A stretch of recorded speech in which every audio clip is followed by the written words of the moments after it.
Okay, hey everybody's back on 922. Okay, so this is it. This is the only episode reviews that I'm going to be doing currently because Doro ended.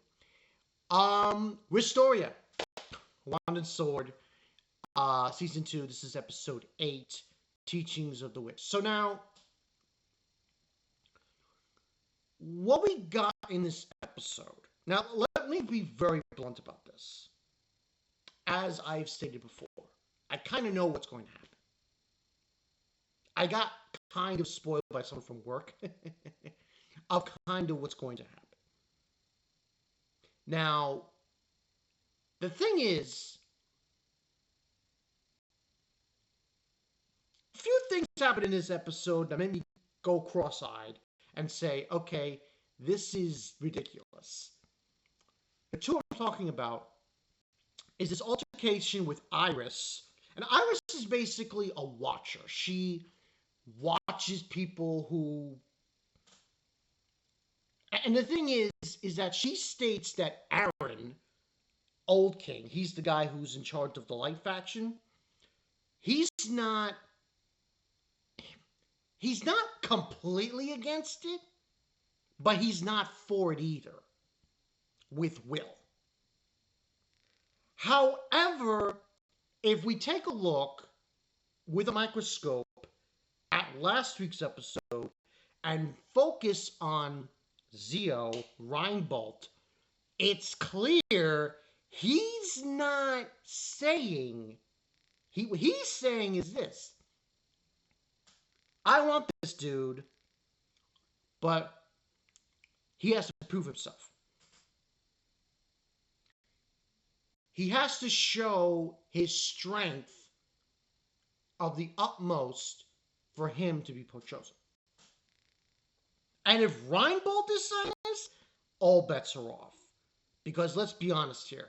It's clear that Will is going to get through this, and he's going to show his value.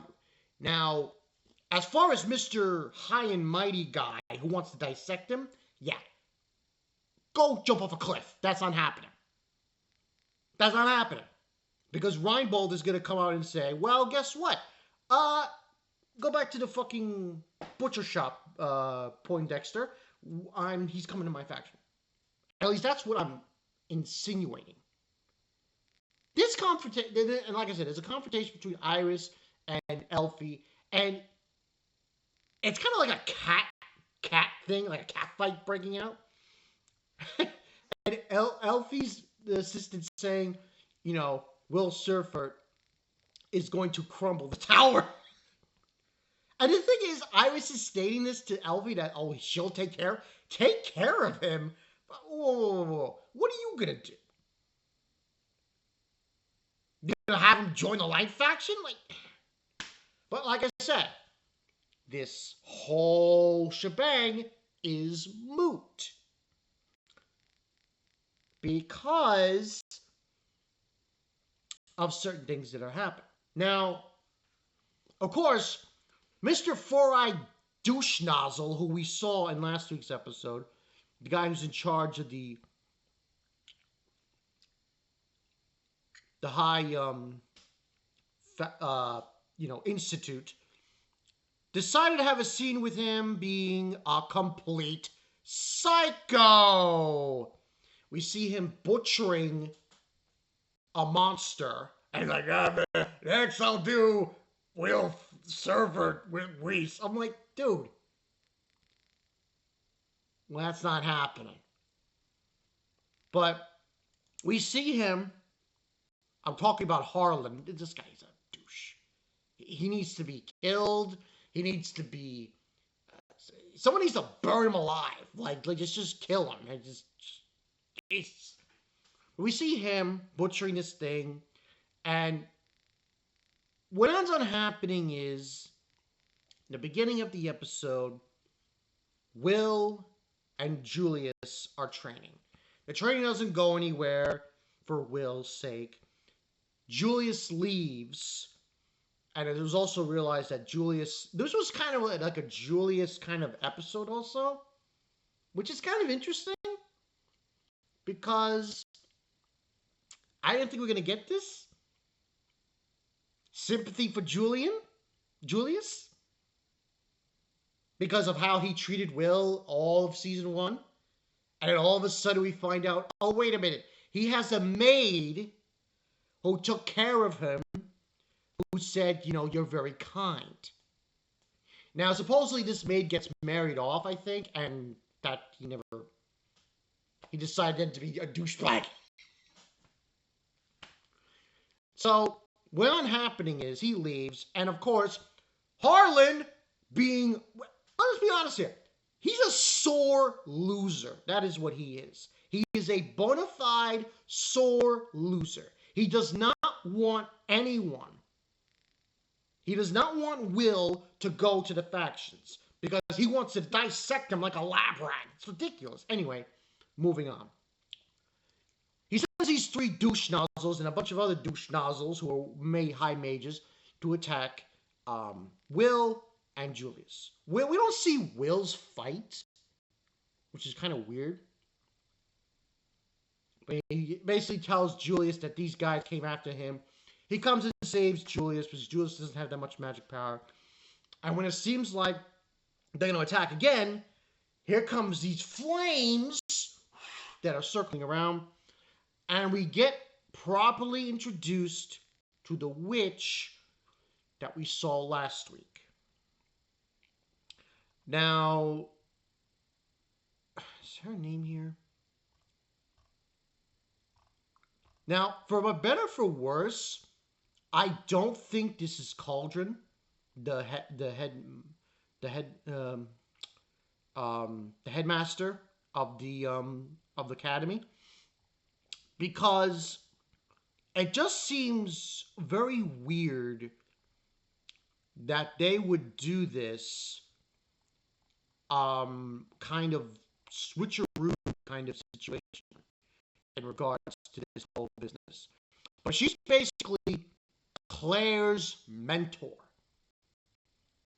So, interesting bit.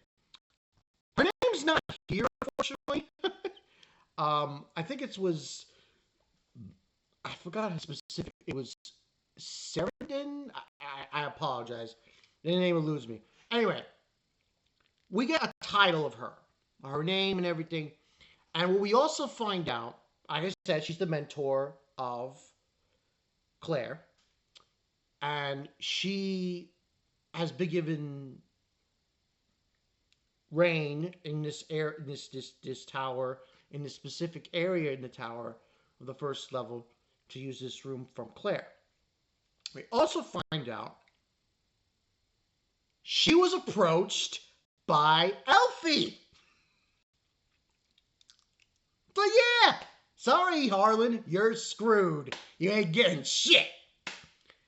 To help Will. Now, surprisingly enough, this witch knows Whis. Well, she has minor understanding of Whis, which is the ability that Will has. Now, of course, Julius isn't buying it. He's being very, cautious. He doesn't want to deal with her and everything. And she's about to shoot magic at them, and she doesn't. But Julius calms down, and Will's willing to work with her. Because obviously, if Elfie went ahead and just, So, they agree. Now, the kicker here at the end of the episode, she tells Will to strip. Winning! And, she's beautiful. She's got red hair and blue hair, kind of thing. People were, like I said, people were basically stating that she was the headmaster from the academy. But, I don't know. I think it could be because there's Cauldron, and her name is similar to Cauldron's. So, go take a few. But that's basically what happens. So, but the whole bit is, I don't think it's going to be about, I want to see your naked body. No. I think what it's alluding to, because I think I read it up somewhere, on Facebook. I could be wrong. That she wants to take a look at Will's scar. There's some kind of mark on his body. I think it's on his back that she wants to take a look at. But this is more or less going to, this training that they're going to go through is going to help Will and Julius in some aspect. And they're basically going to get through this. Because here's the thing. Even with freaking Harley going, I'm a psycho, I dissected things. It's not going to fly. Because if we, it doesn't take a genius to figure out where this is going. If Reinbold is interested in Will, but he didn't pick him in the first bloom because, as he stated, he's interested in the strongest. People who are hardworking and become the strongest. So that's what this is going into. That's what this is pointing towards. So this Harlan guy, get out of here. Why don't you go, you can cut up as many freaking monster corpses as you want. It's not going to change diddly. Done. But as far as rating for this episode, it was more character driven. It was more 2 scenes of characters talking about Will. One who's a psycho, and one who says, I'll protect him. Yeah, you're sleepwalking. No, he's my man.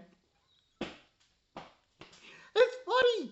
It's funny how he shows up into the tower, and all of a sudden we got 2 women who are fighting for him. But this is all pointing towards to that outcome, to a certain extent. So, but as far as ratings concerned, not a lot happened. Action-wise, no. This was more character-driven. This was more things happening here and there. So I would say 8.5 out of 10. But still, it was a good episode. Now, next week we're going to get episode 9, which I think is called Turn the Page. The only scenes we get is of Will and Elfie when they're really young. So I'm thinking this is alluding to the conclusion of Will's scar on his body. I think. I could be wrong, but that's what I think this is getting towards, to a certain extent. So, but we'll see. It's Bob Con to see you guys later. Sorry, man. Harlan is... You know, it's funny because I'm like, you're not Mayuri, so cut the shit. Hey. I'll see you guys later.